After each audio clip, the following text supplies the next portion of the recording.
السلام عليكم ورحمة الله وبركاته. أهلا بكم أحبائنا المتابعين والمشاهدين في كل مكان. الشخير إيه يعني؟ هي الكلمة دي يعني بتقول لها في وشنا كده؟ أيوه، الشخير واحد بيشخر مدام بتشتكي بيشخر، مش مدام بتاعتي أنا، يعني مدام بتاعته هو. واحد تاني بيشتكي إنه بيقوم الصبح عنده صداع الصبح كل يوم وياخد بنادول واحد تالت بينام وهو سايق ومع إنه نايم كتير بالليل ومش تعبان ولا حاجة. واحد رابع بينام في الإشارة، إشارة المرور لما يقف شوية زي الإشارات اللي عندنا كده بيغيب بينام. واحد رابع بيتفرج على المسلسل قاعد قدام التلفزيون مريح كده، وطبعا كرشه قدامه، يعني مع يعني الاعتذار للجماعة نص متر قدامه بس ماشي يعني، فرحان وماسك كوباية الشاي ونايم وتدلق على الدنيا. طيب ايه المشكلة يا جماعة؟ في حاجة يا جماعة، ايوه، لو حاجة اسمها انقطاع النفس اثناء النوم. طيب ايه اللي احنا جايبين الكلام ده منين؟ دي منظمة كده يعني كل شغلها اللي هو انقطاع النفس اثناء النوم دي، وطبعا امريكية طبعا. فاكت تشيك دي يعني الحقائق مثبتة او بيشيكوا عليها وبتعمل ابديت. خلونا نعرفه يعني ايه انقطاع النفس اثناء النوم. احنا هنعرف التعريف العام ونخش على الانواع، وان كنا هنركز على نوع معين منهم.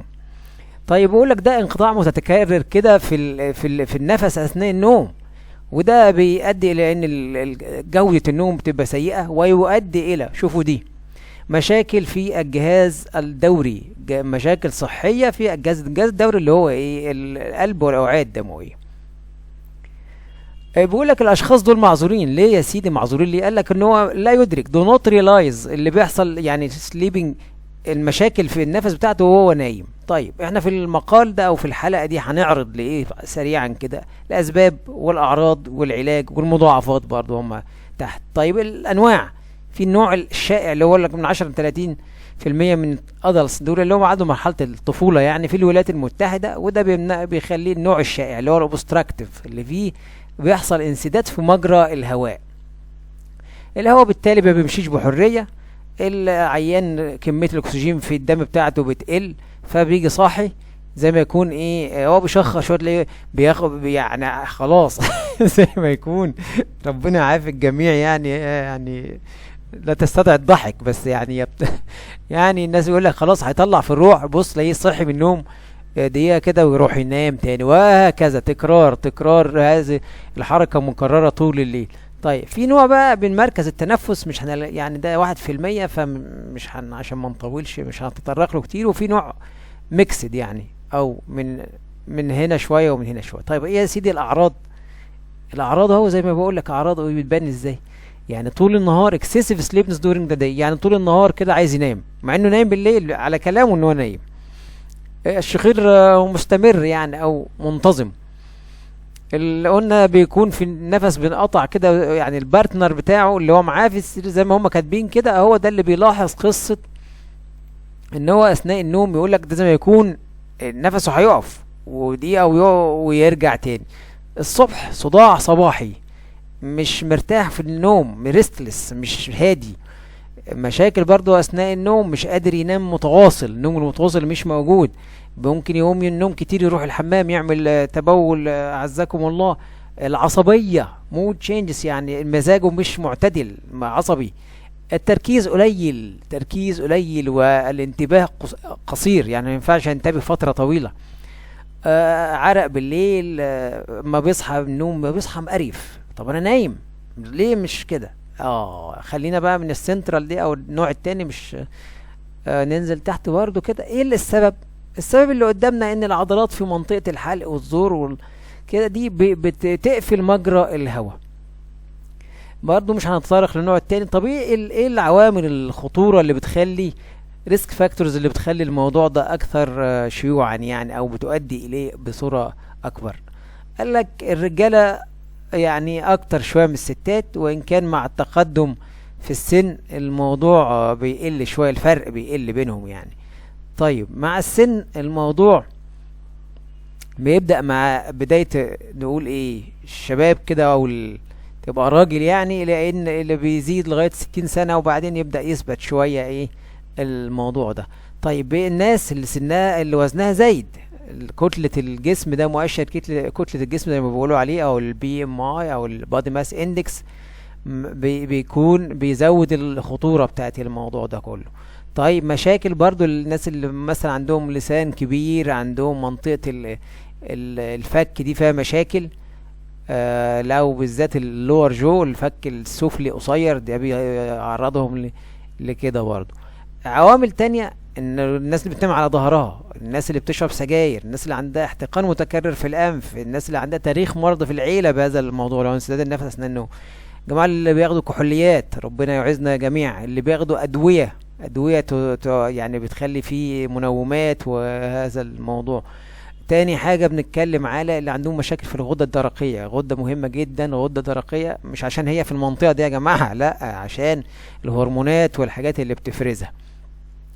نخش بعد كده على طب ازاي بنشخصها يا دكتور؟ طبعا بيحصل الاعراض اللي قلنا عليها دي كلها، انت بتروح للدكتور بيسألك على الشكوى بتاعتك والاعراض بتاعتك، وممكن يسأل لو المدام بتاعتك معاك او الشخص اللي بينام معاك في الأوضة عن الحاجات، هل في يحصل انقطاع، هل في شخير، هل في هذا الموضوع. وبعدين بيفحصك فحص كلينيكي يعني بالسماعة وبإيديه والكلام ده كله، إلا إن محتاجين هنا عشان التشخيص يحصل حاجة اسمها دراسة نوم، سليب ستادي، ودي بتتعمل في معمل معين، في مش معمل تحاليل، مكان مخصص في المستشفيات، ليلة أو اتنين هي بتبقى أفضل، لأن في نوع تاني بيتعمل في البيت أهو، قالك أت هوم، لكن ده مش دقيق أوي، ممكن تحتاج تعمل التاني ده. فيعني ده بقى بيقيس بقى ايه، بيتابع وبيلاحظ عملية يعني الفيزز اوف سليب او ستيجز اوف سليب، درجات النوم، او يعني زي ما كنا بنقول ستيجز دي اللي هي مراحل النوم المختلفة، والتنفس وتحرك عضلات التنفس طبعا، ومستوى الاكسجين، كل ده بيقيسها وبيحدد له بقى ده نوع، اي نوع من الانواع اللي قلنا عليها ده، لان العلاجات مختلفة. هندخل على مرحلة العلاج اهو. طيب العلاج ده في نوع يا جماعة كده، في اجهزة تنفس صغيرة كده بتتحط جنب العيان على الكومودينو او حاجة، وبتدخل اكسجين تحت ضغط او تنفس تحت ضغط. طيب احنا بنبسط الموضوع كده، بيرفع ضغط المنطقة دي، منطقة الحلق دي، وبيدفع الهواء محمل بالاكسجين للرئتين عشان ينهي هذه القصة. طيب الموضوع ده لو ما ينفعش، في حاجات بتتحط في البق برضو لو الموضوع قليل بسيط، يعني لو الموضوع بسيط، او في الجراحة. دي الحاجات العامة، زائد حاجة مهمة جدا جدا جدا اللي هي اللايف ستايل، تغيرات في نمط الحياة. يعني ايه؟ لازم تخس. كل ما نروح في حاجة في الصحة يقولك تخس لو وزنك زايد، ممكن تنام على جنبك.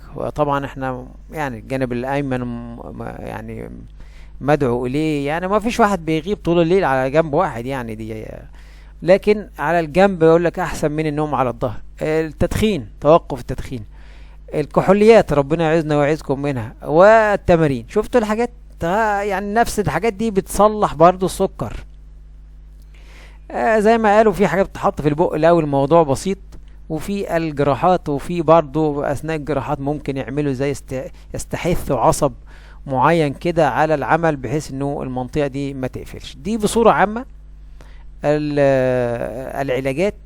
وطبعا موضوع في كل ده حاجة من دول لها يعني بروس اند كونز، يعني لها مميزات ولها عيوب، والدكتور هو دكتورك هيحددها معاك. لابد ان الموضوع يخضع لمحاولة وخطأ، محاولة وخطأ، لان الموضوع يستاهل. والموضوع مش بسيط يا جماعة، مش بسيط والله، ومش سهل، وهتعرفوا حالا المضاعفات اهي.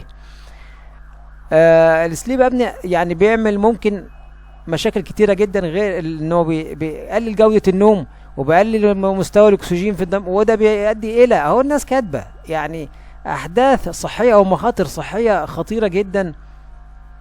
طيب ايه اللي بيحصل؟ خلينا في النوع اللي احنا اتكلمنا عليه الشائع، اللي هو الاوبستراكتيف، اللي هو بيحصل انسداد في مجرى الهواء. ايه المشاكل اللي مرتبطة بيه؟ يعني ما قالش هي سببها بنسبة 100%. يعني ايه؟ يعني ممكن يبقى عندك ضغط ولو يتحسن ده وما يتحسنش الضغط. قال ان ده بيزود عوامل الخطورة للحالات الآتية. خلينا بس ايه نكون واضحين. الضغط ومرض القلب، امراض الجهاز الدوري كلها اللي قلنا القلب والاوعيه الدمويه، مشاكل اثناء الحوادث اهي يعني بقى ما فيش وضوح اكتر من كده. الا في التركيز طب ده يعني حياتك كلها، انت لو راجل شغال محاسب، شغال طيار، شغال يعني في مهنة مهمة، تاجر في فلوس، في حاجات مهمة جدا، الريتابل دي ممكن يؤدي الى مشاكل زوجية خطيرة جدا. يعني انت عصبي طول الوقت، مكتئب، سكر، مشاكل في الكبد، ساب حاجة بقى ارتفاع الوريد، الضغط الشريان الرئوي، وده بسبب فشل ده عضلة القلب اليمين، ودي مشكلة زي الشمال. لو فشلت، ما هو الشمال ده جاي منين؟ من اليمين. لو فشل ده هيفشل ده، مشكلة. انا يعني مش شوية هكرر انها مشكلة، بس حاجة تستاهل العلاج. طيب انت يعني عايزنا نروح نحط الجهاز ده، ومين اللي طايقه، ومين اللي هيحط جهاز على بقه ومناخيره ويكتم نفسه طول الليل؟ طب يا سيدي ده حل مؤقت كده على ما تعمل الحاجات دي، اللي هي تخسس نفسك، نام على جنبك، اعمل تمارين اللي قلنا عليهم فوق دول. التغييرات دي ممكن مع الحاجات دي امورك تتصلح، وترمي الجهاز مش عايزينه انت. بس انت بقى ما تبقاش 150 كيلو وهتوصل مع الحاجات دي ان شاء الله لمثلا 70 80 كيلو. لا، الجهاز دي ان شاء الله مش هتحتاج حاجه باذن الله تعالى. ان شاء الله امورك تتحسن، كل امورك تتصلح وتتحسن. طب ازاي نواكب احنا قلنا المشاكل وقلنا كل حاجه اهو بعجاله كده. معلومه مهمه جدا كنا هنسيبها، قال لك من حسن الحظ ان لو صلحنا النوع ده اللي هو obstructive ده، خلينا نكون دقيقين، بيصلح النوم، وبيصلح الاعراض، وبيقلل المشاكل. بيقلل المشاكل ومضاعفات اللي قلنا ده. طب اقول لك ازاي بقى نتعايش مع الموضوع ده؟ قال لك ان طبعا لازم نتكلم مع بعض. لو في زوج وزوجه، لازم ده في جهاز هيبقى في الاوضه، وفي راجل يعني يعني لازم احنا نتكاتف مع بعض، وتتابع مع الدكتور بتاعك. هيبقى قال لك اهو، هي مش مشكله ان يبقى في ترايل اند ايرور، هو نفسه قال لك هيبقى في مشكله، يعني تباديل وتوفيق على ما توصلوا لصيغه معينه. الجهاز هينفع، الجهاز مش هينفع. طب عمليات، طب مشاكل العمليات. لو انت رايح لاقي دكتور جديد، فهمه ان انت عندك الموضوع ده متشخص بالموضوع ده، وبنام على جهاز مثلا، باخد يعني ليه؟ لان مشاكل يا جماعه التخدير ومشاكل الادويه لازم يعني لا قدر الله. اكيد سمعتوا انه كان فلان تخين وراح يعمل عمليه بسيطه بتتعمل لكل الناس، وحصل مشاكل في التخدير، ولا قدر الله ادت لمضاعفات او ادت الى بعد الشر على الجميع وفاه. هي دي من قله ان احنا شايفينه تخين، وشايفينه بيشخر، وشايفين رقبته قصيره قد كده، وشايفين وعنده سكر وضغطه وحجم القلب كبير ايه يا سيدي؟ ما اكيد وما اخدناش بالنا، ما راعيناش في حاجه، في تخدير، في كده، في ادويه معينه. القصه دي كحول، انا مش محتاج اتكلم على الكحوليات والسجاير، مش محتاج. انا ما يعني كل شيء اقول لك كات، وقف الحاجات دي. يعني نام على جنب بالجنبين افضل. وخلي بالك من موضوع، لو انت بالنهار مش مفوق، يعني مش مفايق، يعني ده ممكن يعمل لك مشاكل امنيه او سيفتي ريسك، يعني خطوره امنيه، مش يعني حد يسرقك. يعني ممكن يحصل حاجه انت ماشي على طريق، بتسوق، كلام من ده كله يعمل لك مشاكل. ونصيحه في الاخر كده، لو عندك الاجهزه بتاعتك تعمل لها صيانه، لو انت هتستخدم يعني اجهزه من اجهزه التنفس دي. ارجو ان انا ما اكون ما طولتش. الموضوع مهم جدا وتقيل، انا متاكد ان مفيش حد كمله للاخر. فرجاء يعني يعني لو انت لقيت نفسك مش هتستفيد او كده، تبادر الفيديو ده مع الاخرين، وقبل ما تمشي اعمل سبسكرايب بس، يعني مش هتخسر حاجه. يعني هي الفقره دي تقيله على قلبي لكن عايزين نوع من التشجيع كده عشان نستمر في هذه نصيحه برضه، مش نصيحه يعني، حاجه بشوفها ناس كتير بتطلع على اليوتيوب، يطلعوا يعني ربنا يعين كل الناس. بس انا ارجوكم برضو حكموا العقل في الناس بتطلع تقول حاجات يعني مرسلة ليس لها اصل، ويعني بيجيبوا مثلا حاجات كده، يقول لك الحاجة الفلانية بتحل مشاكل الكوليسترول والدهون والقلب وكله ومش عارف ايه، وخد توم وخد حلبة ماشي، كل الحاجات دي ليها نتكلم فيها بضوابط، لكن دي خارج الموضوع بس حاجه مستفزه ليا لان شفتها قريب. مش عايز اطول عليكم اكتر من كده، ارجوكم بس نعمل سبسكرايب ونشير الفيديو مع الناس، ونهتم جدا. مش عيب يا جماعه ان يكون عندنا مرض ونتعامل معاه. انا متاكد ان معظم الناس لو عملوا الحاجات دول خسوا وناموا على جنبهم وعملوا رياضه والكلام ده كله، ممكن يقيهم من بعد الشر حوادث مشاكل كتيره جدا زي ما حضراتكم سمعتوا كده. ومش عايز اطول عليكم اخر مره، ما انا طولت كتير قوي. سبسكرايب واشترك في القناه، والسلام عليكم ورحمه الله وبركاته.